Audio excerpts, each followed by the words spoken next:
Feche os teus olhos, abaixa a sua cabeça.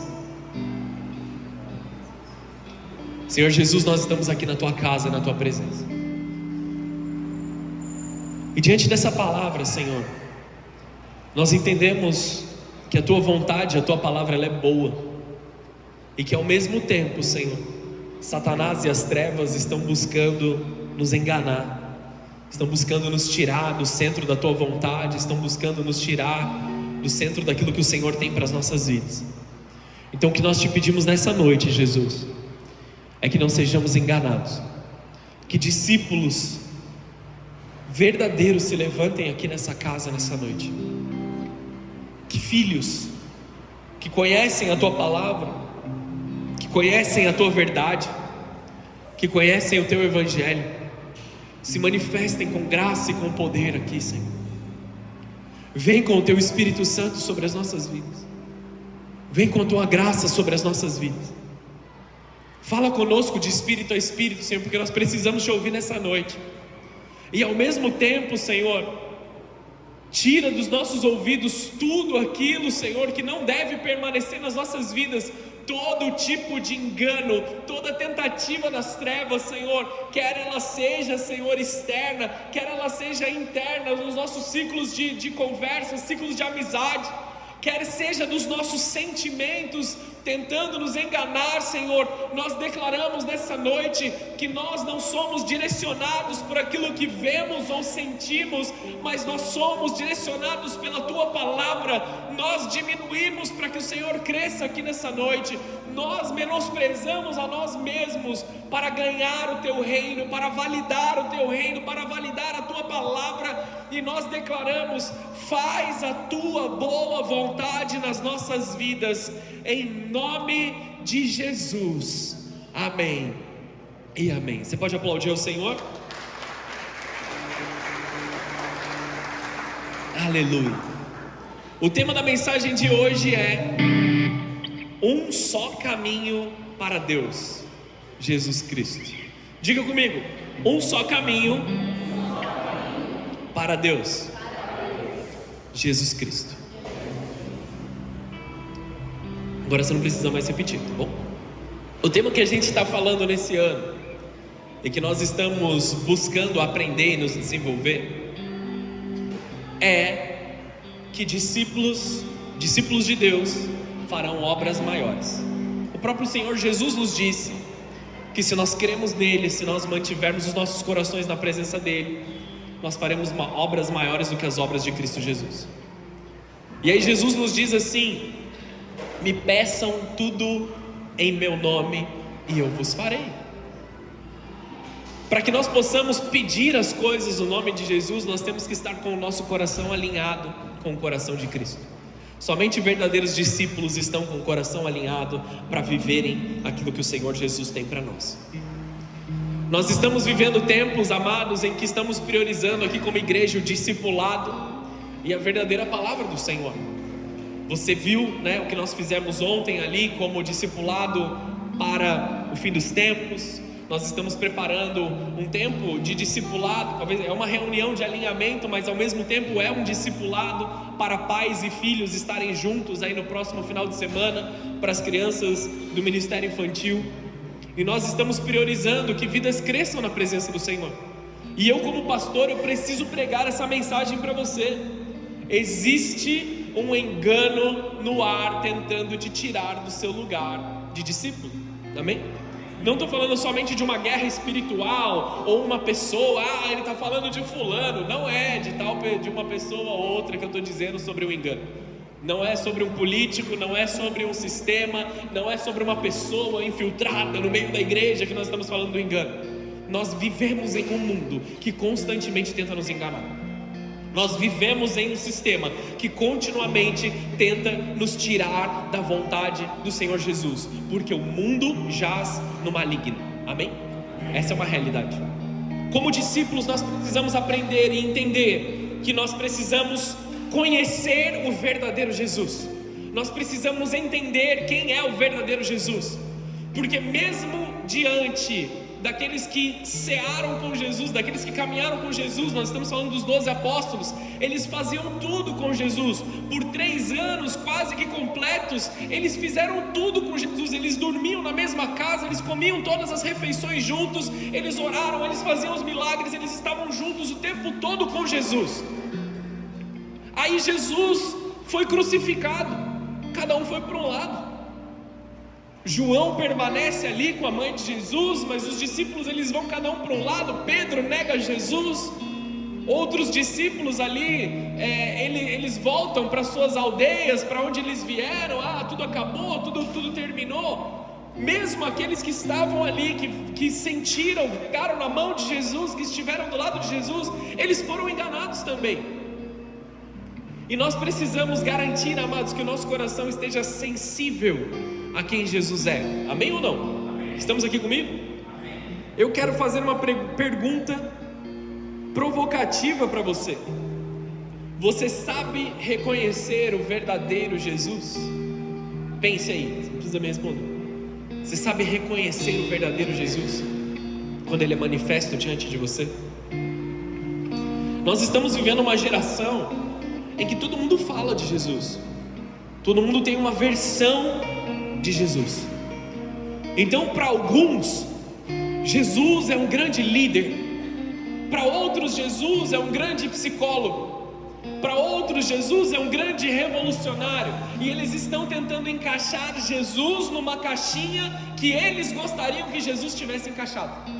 Eu sou um líder numa empresa, eu estou tentando aqui criar o meu negócio, eu estou tentando trabalhar, então eu vejo em Jesus um líder do qual eu devo ser.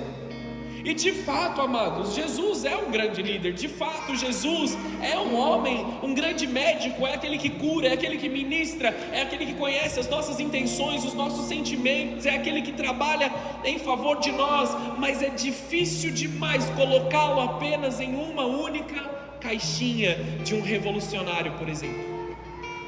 Ele é Deus, Ele é o nosso Salvador, Ele é o único caminho para estarmos com Deus. Todo mundo tem uma versão de Jesus hoje, todo mundo acredita em algum tipo de Jesus, mas nós não queremos tipificações de Cristo, nós queremos Cristo o verdadeiro. E eu não estou aqui para falar que igreja tal ou religião tal está errada.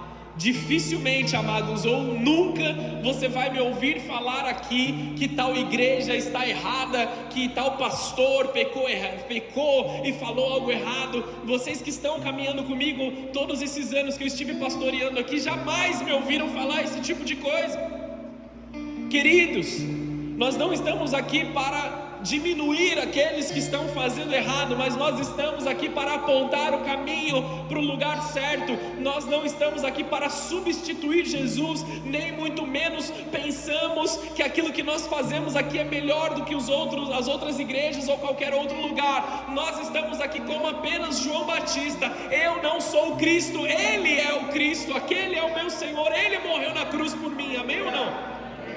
Eu diminuo para que Ele cresça. Nós gostamos daquilo que nós estamos vivendo aqui, nós temos prazer em estar aqui na igreja como igreja, mas nós não julgamos que nós temos alcançado algo muito melhor do que qualquer outra igreja. Vocês estão aqui comigo ou não? Nós precisamos olhar para Cristo, o verdadeiro Cristo.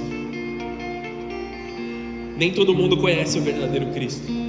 Isso não é novo. No Evangelho de Mateus 24, vamos ler aqui, do versículo 4 até o versículo 14. Vamos ler esse texto todo aqui, Jesus está nos alertando em primeiro lugar: cuidado, para que ninguém vos engane. Aí no versículo 5: pois muitos virão em meu nome dizendo, eu sou o Cristo, e enganarão a muitos. Vocês ouvirão falar de guerras e ameaças de guerras, mas não entrem em pânico. Sim, é necessário que essas coisas ocorram, mas ainda não será o fim. Uma nação guerreará contra outra, e um reino contra o outro. Haverá fome e terremotos em várias partes do mundo. Tudo isso, porém, será apenas o começo das dores de parto. Então vocês serão presos, perseguidos e mortos por minha causa. Serão odiados em todo o mundo. Muitos se afastarão de mim e trairão e odiarão uns aos outros. falsos profetas surgirão em grande número, enganarão a muitos, o pecado aumentará e o amor de muitos se esfriará, mas quem se mantiver firme até o fim será salvo. Esses somos nós, amém, amados? As boas novas a respeito do reino serão anunciadas em todo o mundo, para que todas as nações as ouçam, então virá o fim. Amém ou não? Eu falei que eu não ia falar muito do fim dos tempos, mas vai dar, vou ter que falar um pouquinho. As boas novas serão anunciadas no mundo todo, então virá o fim. Esse texto foi dito nos arredores de Jerusalém, em um país um tanto distante, com uma cultura bem diferente da nossa. E ele fala que o evangelho seria anunciado nos confins da terra. Atos 1, versículo 8: receberão poder sobre vocês, esse evangelho será anunciado em Jerusalém, Judéia, Samaria e os confins da terra. É o que Jesus está dizendo para a igreja. Amados, o evangelho já alcançou os confins da terra. Nós estamos em Guararema, no interior de São Paulo, num país que não tem nada a ver com Jerusalém e Samaria. Amém? O evangelho já tem alcançado os confins da terra. Nós temos visto um acréscimo de guerras, de conflitos, de situações extremas, de engano, de dor. Nós temos visto um acréscimo sobre essas coisas.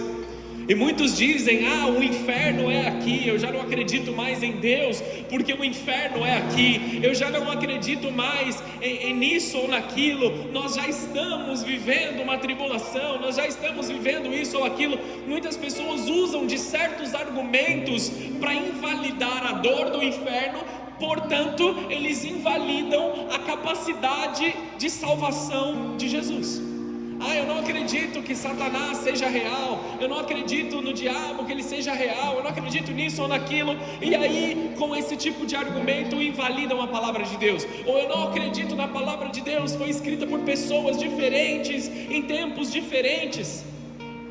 E amado, só esse único argumento, ele é suficiente para nos provar o contrário, porque foi escrito por pessoas diferentes, em tempos diferentes, em línguas diferentes, e ainda assim elas concordam sobre todos os assuntos.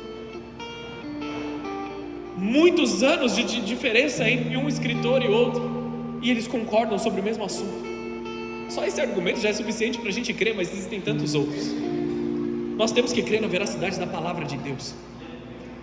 Apesar de muitos terem endurecido o seu coração, como a palavra de Deus diz, o amor de muitos se esfriaria, havia uma apostasia no final dos tempos.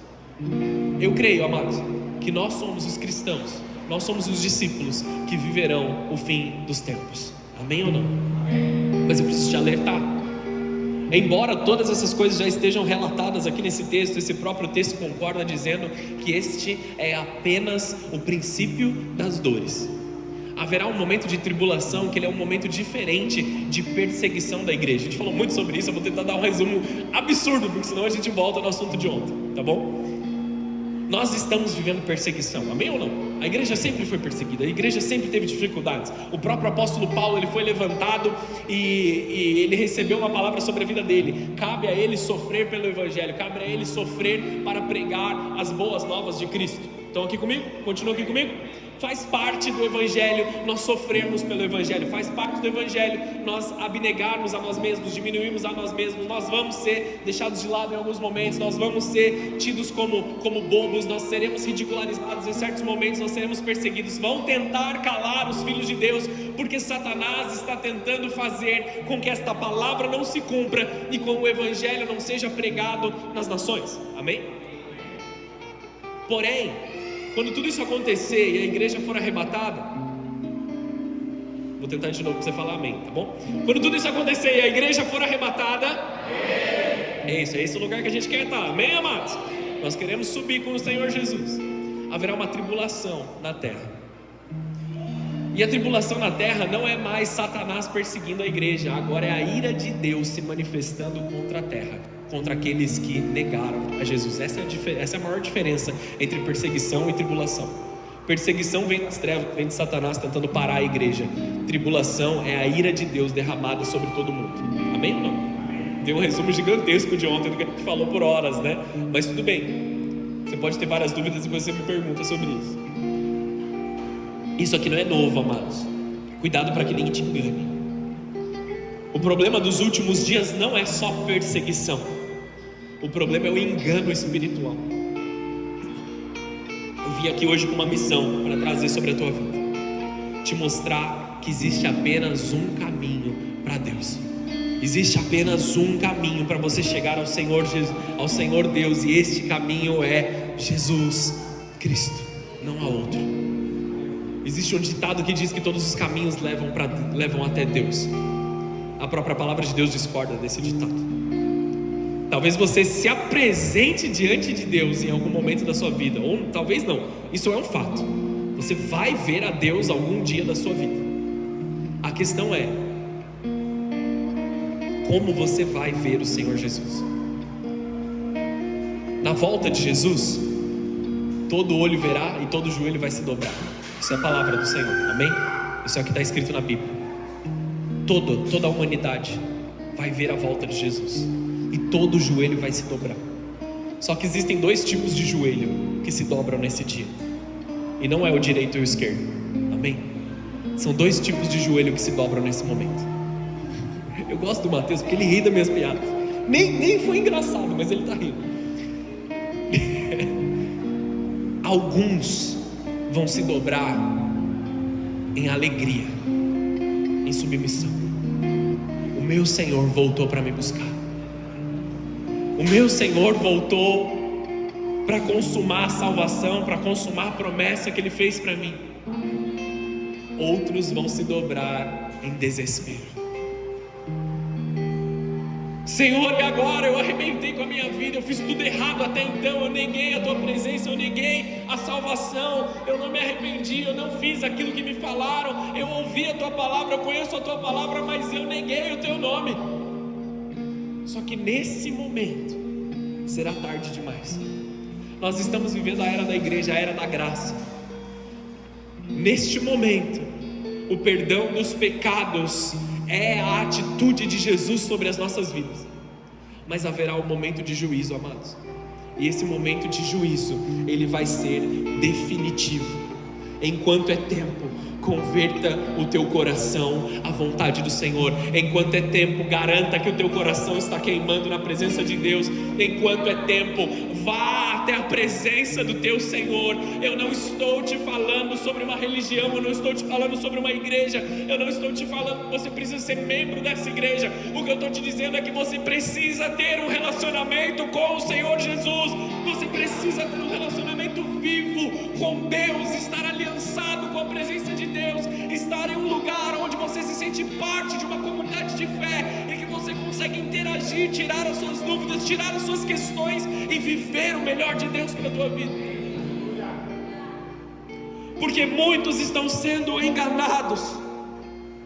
Uma das coisas que eu ouvi, não muito recente, mas que está na minha mente desde que eu ouvi isso, um homem que pregava o evangelho se desviou, saiu, sabe lá Deus o motivo que ele saiu da presença de Deus. Ele disse uma frase que ficou nas notícias, que ficou em vários lugares. Ele disse assim: eu não pedi para Jesus morrer por mim. Quando eu li isso, eu chorei tanto, amados. Como pode habitar no coração de um homem tamanha dureza, tamanha dor contra Jesus? Ele fez porque ele quis. Meu Deus, amados, que nível de embriaguez que nós temos que estar para chegar nessa situação. Se ele fez tudo em amor, você como pai, como mãe, talvez você entenda um pouco melhor essa questão que eu estou te falando, porque a gente se entrega muito para os nossos filhos, a gente faz muitas coisas para os nossos filhos, e qualquer tipo de ingratidão que vem dos nossos filhos para nós dói muito, não é, queridos? Acontece também com pastores, com líderes. Quando você é alvo de ingratidão, dói muito, porque você fez pelo bem das pessoas, mas mesmo assim a ingratidão foi contra a tua vida. Mas não é sobre aqueles que estão fazendo, sobre aquele que é Jesus, o verdadeiro, o que salva, o que liberta, o que transforma, e o seu grandioso amor sobre as nossas vidas. Jesus ele começa dizendo, né? Muitos virão no meu nome, muitos vão pregar sobre Cristo, mas em nome de Jesus eles vão atender os seus próprios prazeres. Esses nós temos que olhar com certeza, amados, desconfiados daquilo que está acontecendo. Em nome de Jesus estão atendendo os seus próprios prazeres, estão enchendo os seus próprios bolsos, estão enriquecendo com o Evangelho que nos diz: de graça recebestes, de graça dais.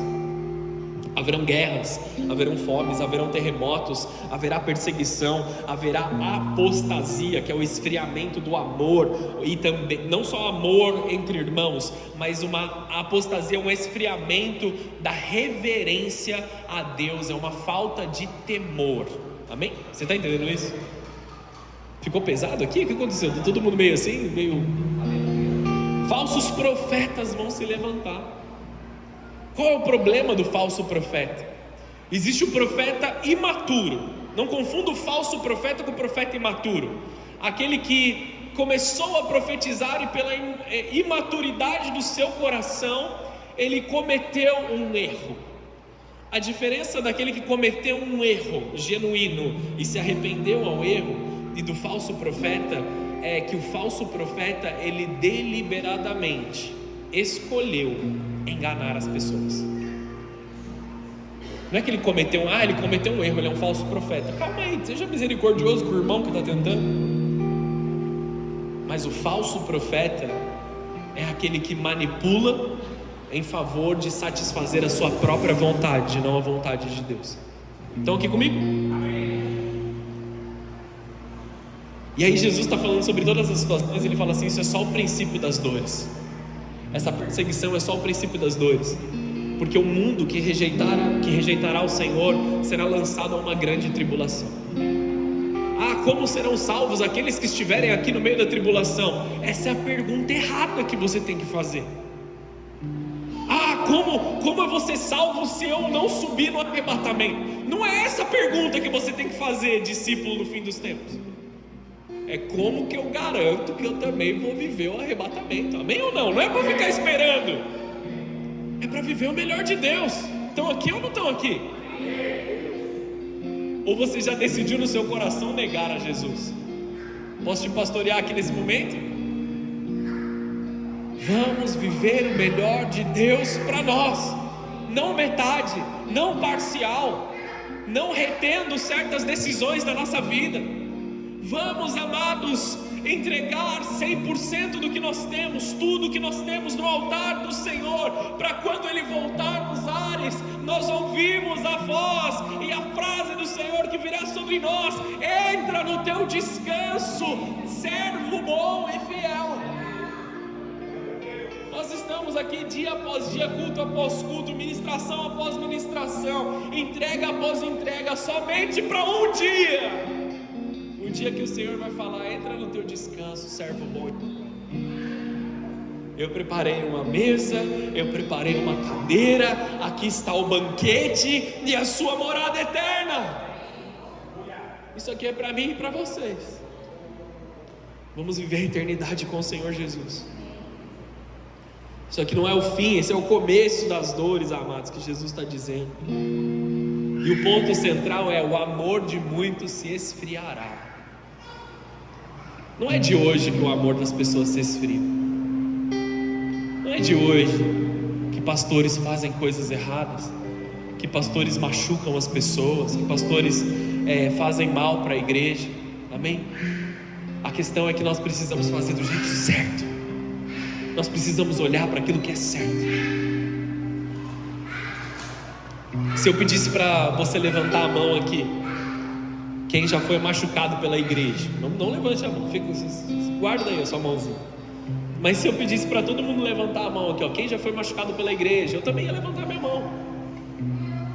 Mas além de todos nós, sabe quem também foi machucado pela igreja? Quem foi ferido pela igreja? Jesus Cristo. Ele voltou pelos seus, e os seus o rejeitaram. Aqueles que conheciam a Ele rejeitaram a Ele, ou aqueles que diziam que conheciam. O banquete foi preparado para os judeus, os mesmos que colocaram Jesus no madeiro junto com os romanos. Estão aqui ou não? O maior perigo não é o caos ao seu redor. O maior perigo é o esfriamento dentro de você. Porque você pode estar em um mundo em crise e ainda assim permanecer firme. Se o seu coração se esfriar, você se perde mesmo dentro da igreja. Satanás não precisa te tirar da igreja, mas se ele desligar uma chavinha dentro de você de estar conectado com o Senhor, já está tudo bem. Está dentro da igreja, mas está friozão. A palavra não mexe mais, o louvor não toca mais no teu coração, você não quer mais estar nas comunhões. Se Satanás consegue fazer isso no teu coração, ele já venceu sobre a tua vida. Você já foi enganado. Hoje muita gente fala de salvação, mas poucos entendem o que realmente é a salvação. Salvação não é ser uma pessoa boa. Salvação não é sobre... Presta atenção, amém? Não vai falar que eu falei bobeira, depois você vai nas redes sociais e fala lá, o pastor Henrique falou que pode. Não é isso, presta atenção no que eu estou falando. Salvação não é sobre largar as drogas, sobre largar o álcool, parar de falar palavrão e parar de adulterar. Salvação não é isso. Salvação gera essas coisas dentro de você. Isso faz parte. Isso são frutos de um coração que foi salvo. Amém? Tá entendendo? Mas a salvação é muito antes. Salvação não é ir para a igreja. Agora eu estou indo na igreja, eu sou salvo. Salvação não é melhorar o teu comportamento. A igreja não quer melhorar teu comportamento. A igreja não está aqui para te fazer moralmente correto. A igreja está aqui para fazer você ter um relacionamento com Jesus. Ela vai findar em você ser mais correto. Isso é um fim, mas não é o motivo pelo qual nós estamos aqui. Não é para mudar o exterior, não é para mudar as suas roupas, não é para mudar a sua forma de falar, mas é para que o seu coração se conecte com o coração de Deus, para que o seu desejo seja o desejo que está no coração do Pai. Não para você parar de falar palavrão. É feio falar palavrão, é horroroso. Você está falando um monte de palavrão aí, seu boquinha de cemitério, você tem que parar. Mas não é esse o motivo pelo qual nós estamos aqui. Amém ou não? A realidade, amados, que nós estamos aqui é para popular o céu. É para nós sermos corrigidos, para nós sermos exortados pela palavra do Senhor, para nós diminuirmos mesmo, nos arrependermos, sermos transformados e amarmos o nosso próximo como a nós mesmos. Salvação é intervenção divina. Nós naturalmente podemos corrigir os nossos comportamentos, mas somente a salvação pode fazer o nosso coração se conectar com o de Deus. É Deus resgatando o homem do pecado e restaurando o relacionamento. Nós temos 3 palavras aqui, que foram traduzidas como salvação, ou que significam salvação no original. A primeira é uma palavra que também é um nome, Yeshua. O próprio nome de Cristo significa salvação. Yeshua é o Salvador. A palavra significa salvação, resgate, libertação e intervenção divina. É Deus entrando aonde você não consegue sair. Lembra de Êxodo 14? Moisés e o Mar Vermelho, eles estavam com um problema, tinha o Mar Vermelho na frente deles, o exército de Faraó indo atacá-los. Deus abre o mar, Deus faz um caminho que não existia e leva eles para a liberdade. É isso que a salvação está fazendo em nós. Foi físico em Moisés e é espiritual em Cristo. A Páscoa foi física em Moisés e é espiritual em Cristo. Estão entendendo isso, amados? O povo estava encurralado, estava sem saída, estava sem solução. Aí Deus abriu o mar, Ele abriu um espaço que não havia para a gente passar. E agora nós temos acesso a algo que nós não tínhamos acesso. Eles foram para uma terra nova e nós vamos para o céu. Deus fazendo por você o que você jamais poderia fazer sozinho. Uma segunda palavra aqui, essa palavra é grega, soteria ou sotéria, significa restauração, reconciliação. Não é só sair do inferno, é voltar para um relacionamento com Deus. Essa palavra foi traduzida no português para salvação, uma palavra original nos Evangelhos e no Novo Testamento. Uma outra palavra que foi traduzida como salvação é sozo, também uma palavra grega que significa cura, transformação e completar ou terminar algo, ser perfeito, ser completo, ser pleno. Como o filho pródigo fez em Lucas 14, ele voltou para o Pai e teve um destino completo na sua vida.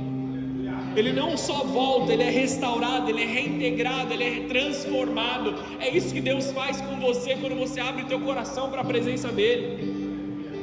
Salvação é Deus te resgatando, te restaurando, te transformando. E verdades, amados, precisam ser ditas.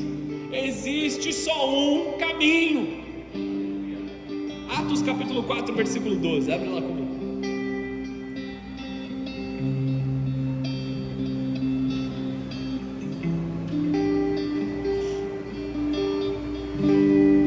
Atos 4, 12. Não há salvação em nenhum outro. Não há nenhum outro nome debaixo do céu, em toda a humanidade, por meio do qual devamos ser salvos. Não tem outro nome, não tem outra pessoa, não tem outro caminho. Eu quero algo que pareça com Jesus, mas eu possa continuar aquilo que eu estou fazendo. Não é assim que funciona.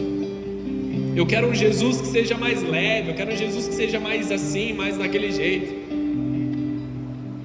Eu não gosto daquela igreja porque o pastor grita muito. Às vezes grita um pouco, mas é um pouco ingrato o trabalho do pastor, né, querido?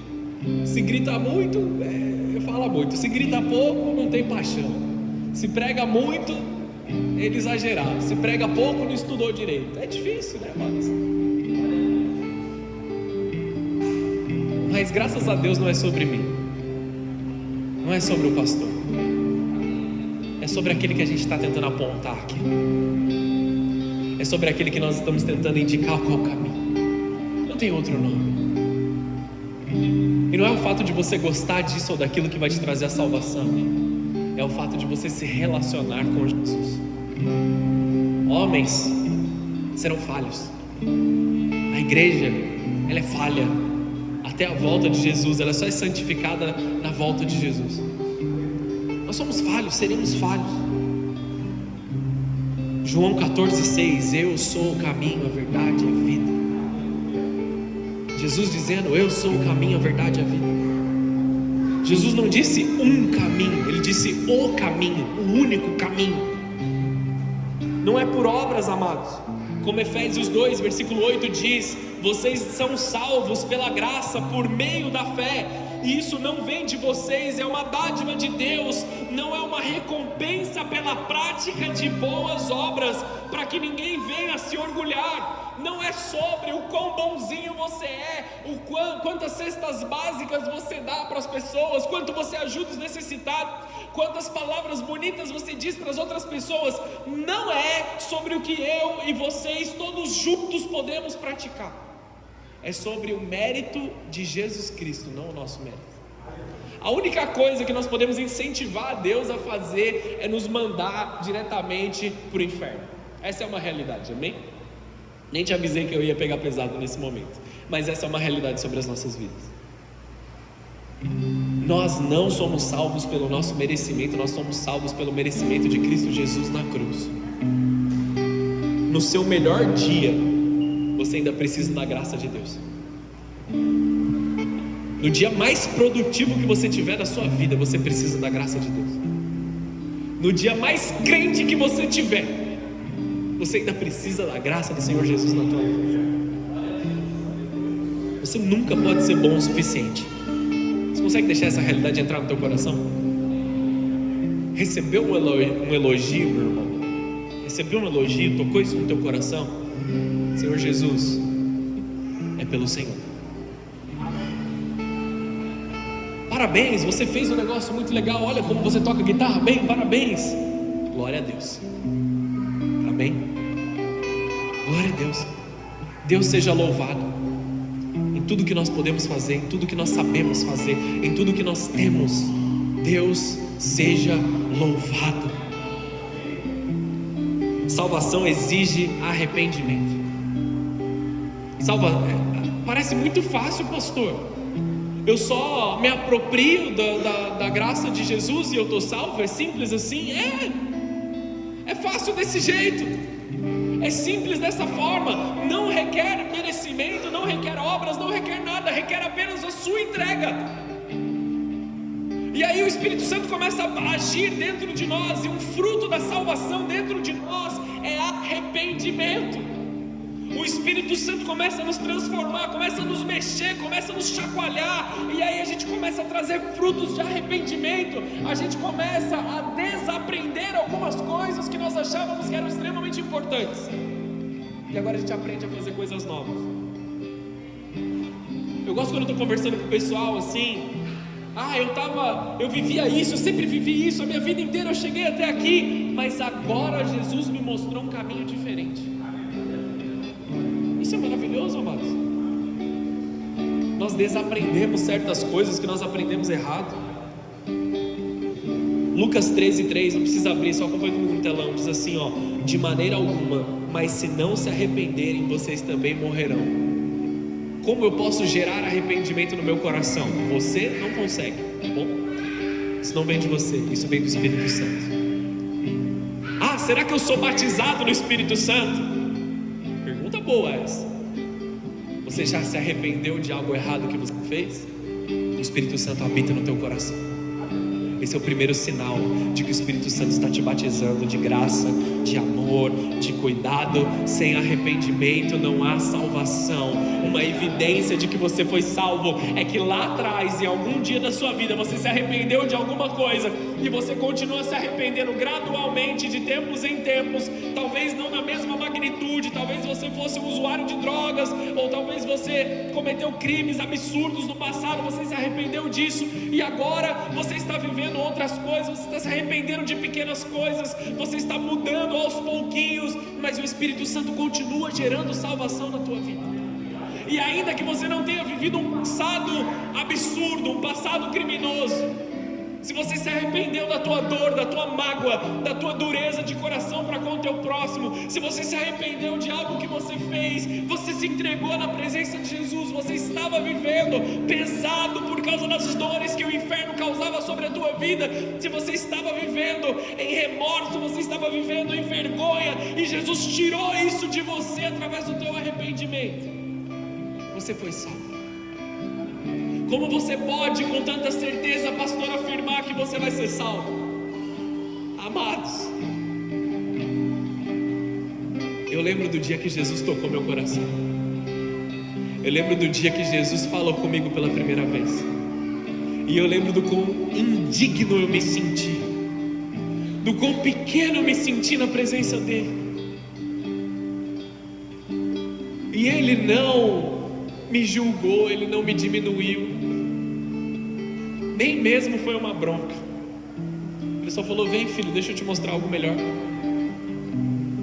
Você lembra do dia que Jesus falou com você pela primeira vez? Talvez seja por isso que você está aqui ainda, né?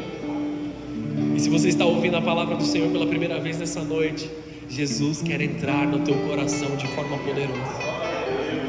Exige fé de fato, que faz parte do dom de Deus.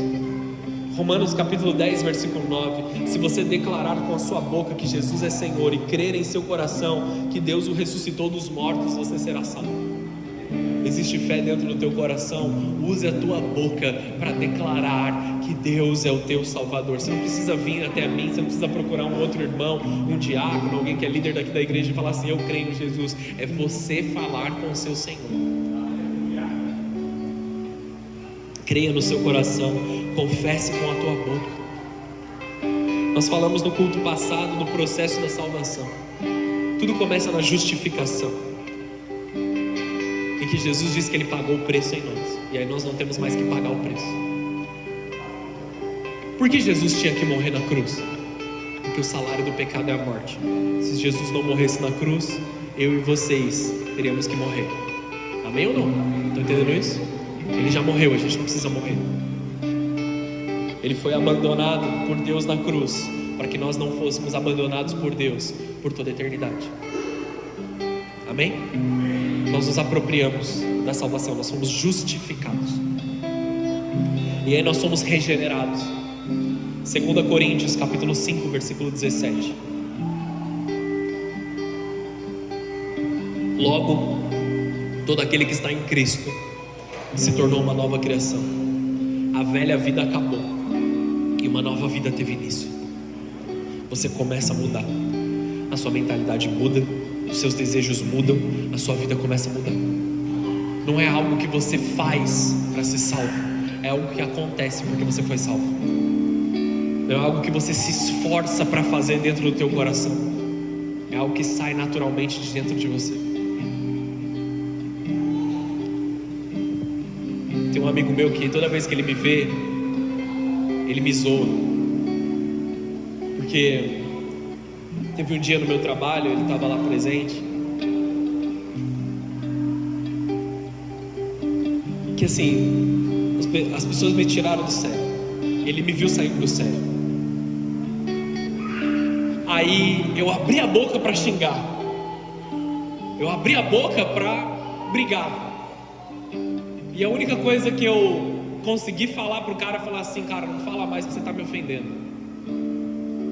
E eu saí andando. Aí ele falou assim: que tipo de briga é essa?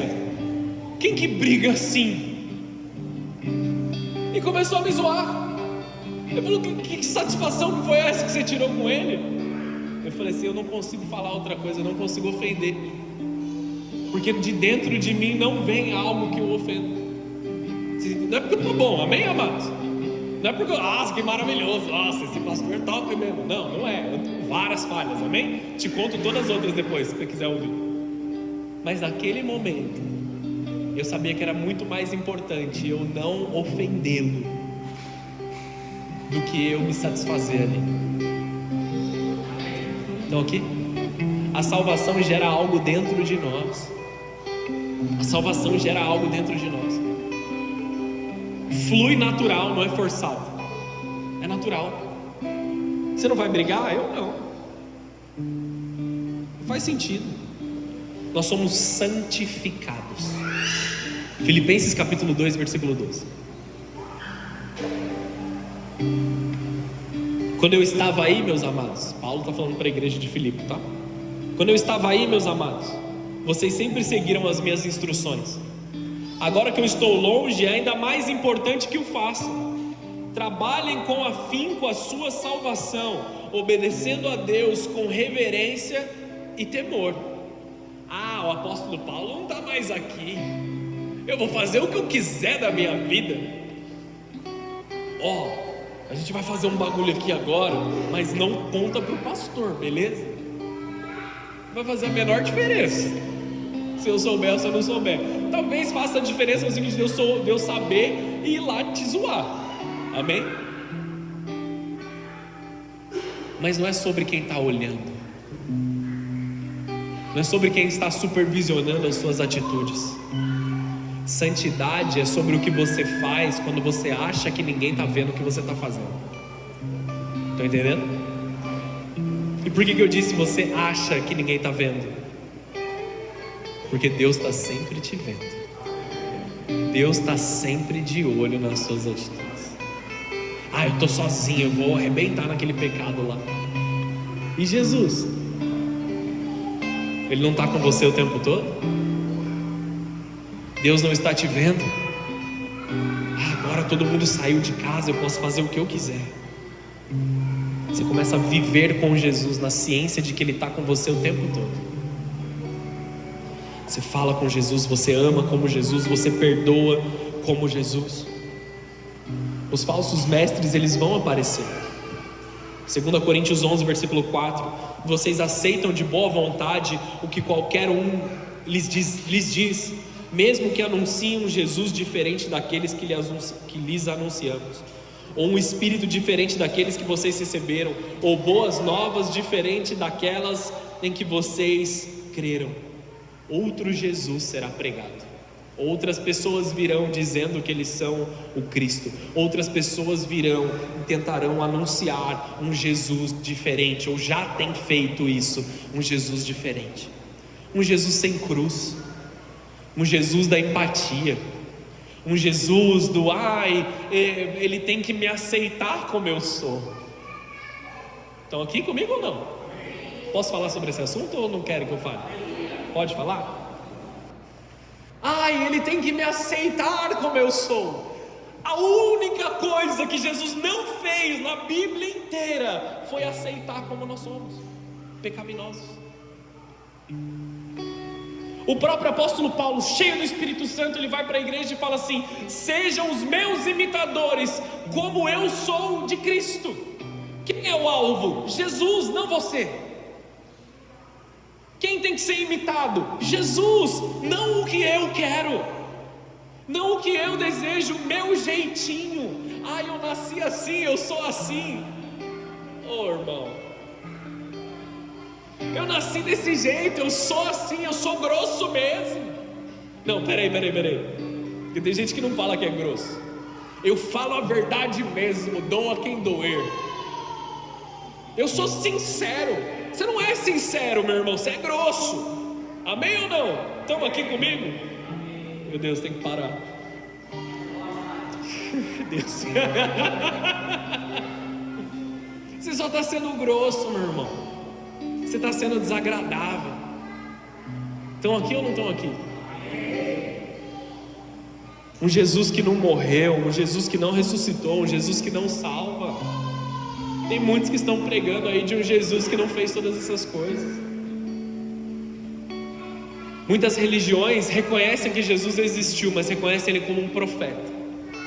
E você entende o tamanho da ofensa que é dizer que Jesus foi um profeta? Porque você está pegando toda a graça salvífica de Jesus e nivelando junto com a gente aqui. Nós somos reis e sacerdotes, amém? Segundo a palavra de Deus. Aí já está um nível maior, né? Eles diminuem totalmente o poder de Jesus. Eles tiram a cruz de Jesus. Jesus e a cruz estão conectados, amados. Jesus não está mais na cruz, amém? Está sentado à direita de Deus Pai. Mas não existe como remover a cruz de Jesus. O verdadeiro Jesus, ele morreu. O verdadeiro Jesus, ele ressuscitou. Ele venceu a morte. O verdadeiro Jesus não é aquele que ele é justo, mas escolheu te amar. Ele remove a justiça e liga o amor. É por causa da justiça que ele morreu. Ele teve que exercer justiça. O salário do pecado é a morte. Ou seja, eu e vocês, eu falei isso no culto passado, eu e vocês deveríamos morrer porque nós pecamos. Essa é a realidade. A gente tem que pagar o preço daquilo que a gente cometeu como erro. Aí Jesus fala assim: eu sou o justo, eu vou te perdoar. Para que nós sejamos perdoados, ainda tem uma sentença a ser paga. Quem vai pagar pela sentença? Jesus. Ele é justo e Ele nos ama. Não é um mas, Ele escolheu te amar. Ele é os dois ao mesmo tempo. Ele venceu a morte. Não existe viver com Jesus sem arrependimento. Um Jesus que aceita tudo, que não confronta o pecado, que não transforma. Jesus nos transforma. O verdadeiro Jesus ama, por isso Ele confronta. Se você diz que você ama alguém, você vê essa pessoa nadando no lamaçal do pecado e você não fala nada, eu preciso te dizer, você não ama. Você não precisa ofender a pessoa, você não precisa diminuir e ridicularizar, mas você precisa dizer e corrigir em amor. Da mesma forma que você foi transformado, seja um canal de transformação em amor. O verdadeiro Jesus ama, por isso Ele confronta. Dizendo de novo para dar aquela ênfase aqui. 1 João 3,7: filhinhos, não deixem que ninguém os engane a esse respeito. Quando uma pessoa faz o que é justo, mostra que é justo como Ele é justo. não é só sobre ser verdadeiro, tem que parecer verdadeiro também. Meu pai sempre me dizia isso. Isso aí está esquisito. Não, eu tenho boas intenções, mas está esquisito. Estão entendendo isso? Ser verdadeiro necessariamente tem que parecer verdadeiro. Ser justo necessariamente tem que parecer justo.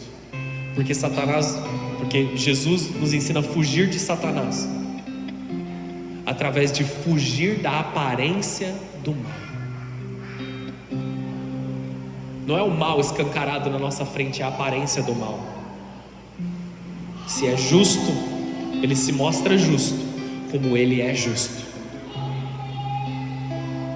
Nada substitui Jesus.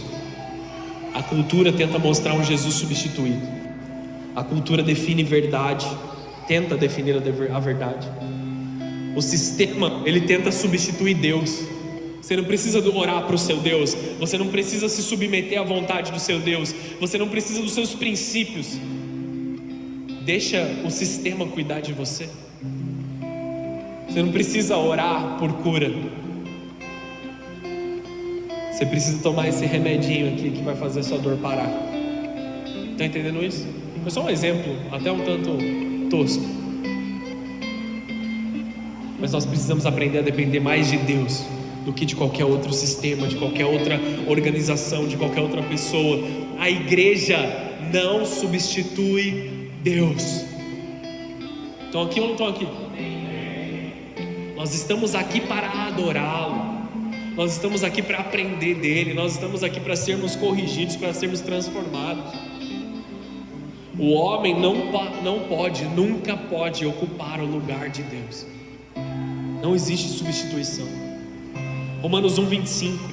Trocaram a verdade sobre Deus pela mentira. Desse modo, adoraram e serviram coisas que Deus criou em lugar do Criador, que é digno de louvor eterno. Amém. O chamado de Jesus, e levando para o final dessa mensagem, é: aquele que perseverar até o fim será salvo. Perseverar aonde? Na presença de Deus. Perseverar em quê? Em Cristo, em intimidade, em continuidade. Perseverar significa permanecer fiel, não se desviar, resistir à pressão. Queridos, muitos vão tentar nos enganar. Eu não vivi o Evangelho desde que eu nasci. Eu me converti com 21 anos de idade. Eu tinha vivido muita coisa errada até eu me converter.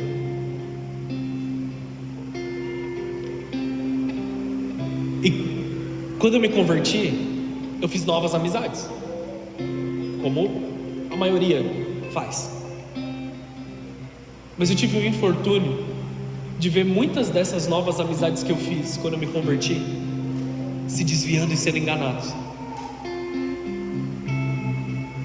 Uma pessoa que é muito amigo meu me mentoreou, me discipulou, se desviou da presença de Deus, se divorciou, arrebentou com a vida dele. Um outro homem que me levou para a igreja, era pastor, se desviou. Tive pastores que erraram e se desviaram. Tive amigos que se perderam.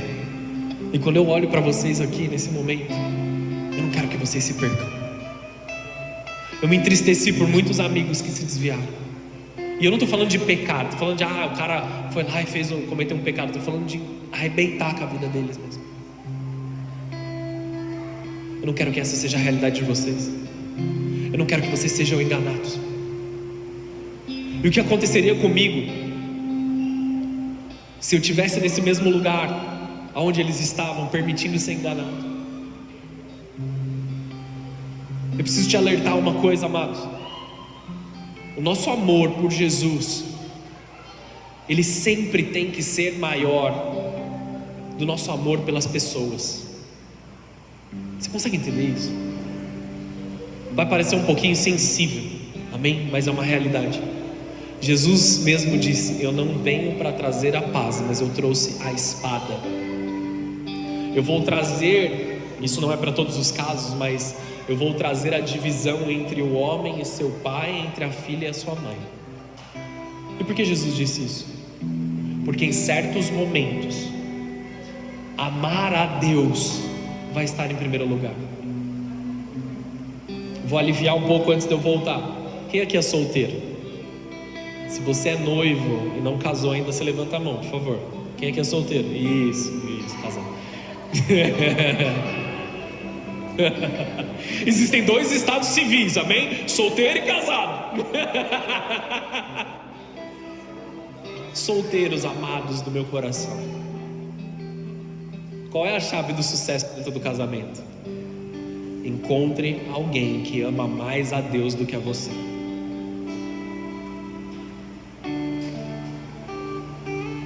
Às vezes eu brinco com a minha esposa.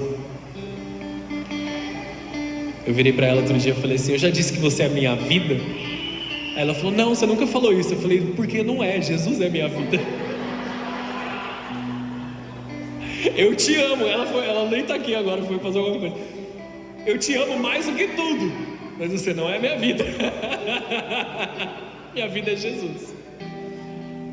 É brincadeira, mas é sério. Eu amo mais Jesus do que qualquer outra coisa. Por quê? Se eu for moldar as minhas atitudes para agradar outras pessoas, eu vou desagradar a Deus. Se eu for moldar as minhas atitudes para agradar alguns amigos meus, eu vou desagradar a Jesus. Vocês estão entendendo isso? Eu posso amar alguém, você pode amar alguém e discordar de alguém, amém ou não? Muitas pessoas estão vivendo como prisioneiros, tentando agradar a todos, tentando agradar aqueles que estão ao seu redor, tentando agradar a família e os amigos. Eu posso te amar como meu melhor amigo, mas eu discordo de você. Não que ele seja sozinho o meu melhor amigo. Eu gerei uma treta na congregação, né? Só o Ale, meu amigo aqui agora.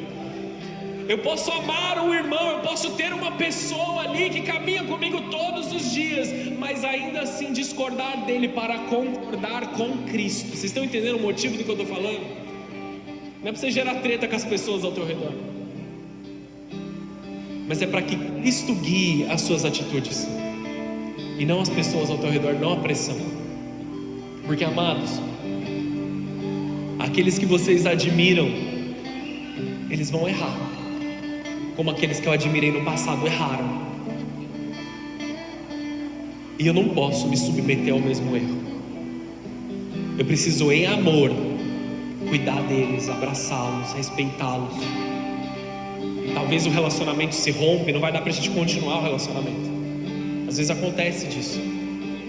Mas o perdão é uma chave para que você viva bem, para que você tenha uma nova vida. Você precisa perdoar para você seguir em frente. Vocês estão aqui comigo ou não? A palavra de hoje é simples. Existe um único caminho para o Senhor, para Deus, e é o Senhor Jesus. Não sejam enganados. Ah, fulano lá, eu sempre admirei ele está vivendo um negócio ali que é diferente, eu vou lá.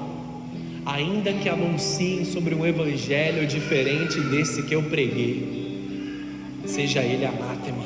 Palavras do apóstolo Paulo. Me imitem como eu imito o Senhor Jesus. Você tem que ser muito crente para falar para uma congregação: me imitem como eu imito Jesus, não é, amado? Paulo dizendo isso. Naquilo que eu me pareço com Jesus, façam igual. Mas se eu discordo de Cristo, façam o que Cristo quer fazer. Homens não substituem Jesus. Homens te aproximam de Deus, mas não substituem Deus. Você não vai ser salvo porque você conhece um pastor, porque você é amigo de um pastor, porque você é amigo de um apóstolo, você conhece alguém que é vice-querubim da guarda ungida, sei lá. Você vai ser salvo por causa do seu relacionamento com Cristo. Feche os teus olhos, abaixa a sua cabeça.